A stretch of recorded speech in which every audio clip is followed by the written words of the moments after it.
Idag är vi på CD-dagen i Lund tillsammans med Sanionas CFO och vice VD Thomas Fälthus. Thomas, can you start with telling us a little bit about Saniona? What is it that you do? So Saniona is a biotech company, and we are focused on ion channels, which is a well-established target for therapeutics. But it leads to many different indications. So we have drugs within the CNS, we have metabolic diseases, we have inflammatory diseases and pain. So a very broad area from indication point of view, but very focused technology-wise. When it then comes to programs, then we have today 9 active programs, of which 5 are financed through partnerships.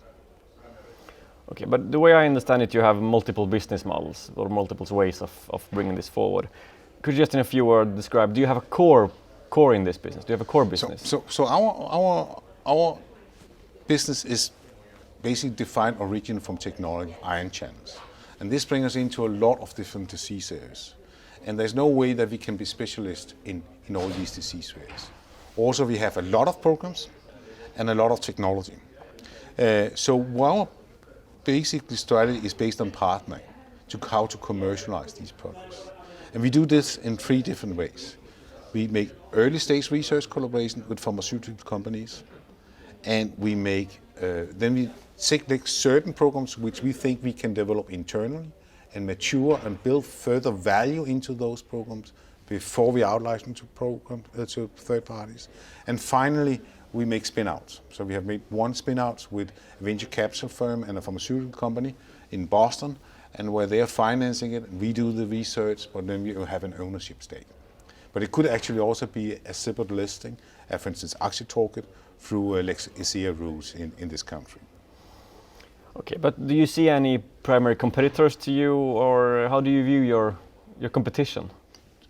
That is a very general question.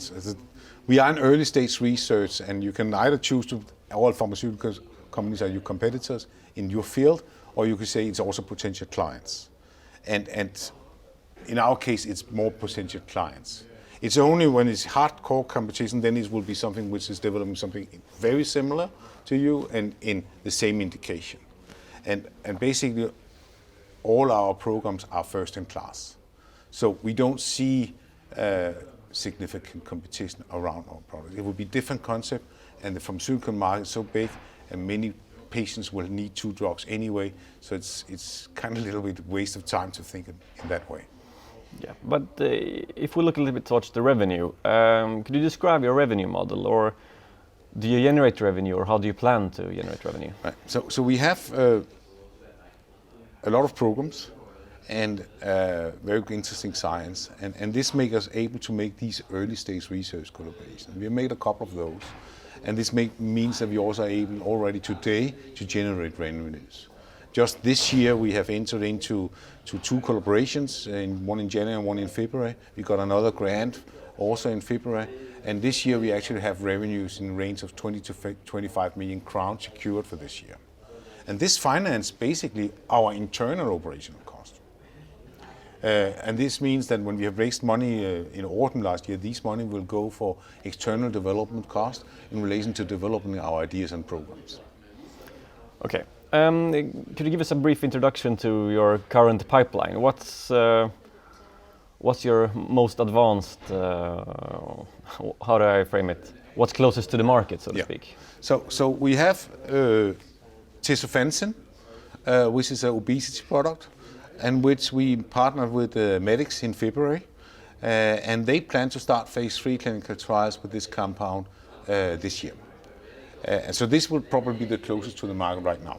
And when can we expect that to reach? And that will be for the obesity. And here we have, you could say, they will finance it, and we will have royalties, double-digit royalties and product sales when they reach the market, and also some milestones when they reach it. The interesting with this is that we actually regain all other rights in the rest of the world. Then the second product, this is Tesomet, which is a combination of tesofensine and metopol, where we have a specific patent around that, and which we are planning to develop for type 2 diabetes, and where we are starting phase 2 clinical trials in next month. the recruitment of patients. We have now approval from the German authorities to start this trial, and that was basically the last step for this trial. So these are the top two. Then we have, you could say, a number of programs a little later stage. We have cocaine product for cocaine addiction, also ready to start phase 2 in this spring, together with University of Pennsylvania, and this one is going to be financed through government grants and private foundations in US. Okay, you said that you're in the process of moving from Aktietorget to Nasdaq small cap. Could you please give us some background as to why you're making this move? I would take a step back because I think right now we have a market cap of 450 million crowns or so, and that's probably too small for institutional investors. But we have a lot of inflection points coming up in this year. So we just, you can say right now, a month ago we were a discovery company. We're starting phase 2 clinical trials now in type 2 diabetes. We have a program coming into phase 2 clinical trials for cocaine addiction, funded by third parties, and we may start a phase 3 clinical trials with medics later this year. So we have a dramatic increase in the clinical side. And then also we have made a couple of deals, and we think there are good opportunities to take more collaboration in the coming period. And all these inflection points means that the potential increase in share price. So therefore this means that the company can have a market cap which is significantly higher than today, and then will become interesting for institutional investors. And we would like to appeal to those investors, and the way to do that is actually get listed at the main market. And that's why we said we go for the main market this year. Also, then we could also appeal maybe to Danish investors and investors in the rest of Europe, and better by this platform. Okay, but what will be your focus in the upcoming year? That is to deliver according to all of our promises. And we have a couple of clinical trials coming in. We will also have a couple of deals, hope, and then the Nasdaq listing later this year. That are the 3 key areas. Okay. As a final word to our viewers, why do you think they should invest in Saniona? Saniona has a top-class science, exemplified with a grant from Michael J. Fox Foundation recently. We have a lot of programs, so not just a single pony company. And these assets means that we can make collaboration and generate revenues already today, which will cover a significant part of our cost. And therefore, money from investors will go for development of actual therapeutic programs. And I think that this is the key issue for this company. So 3 important things: we have science, programs, and partnerships, and we're able to generate money. Okay, with that I want to thank you for coming, and of course I want to wish you good luck in the future. Thank you very much. Thank you. Yeah.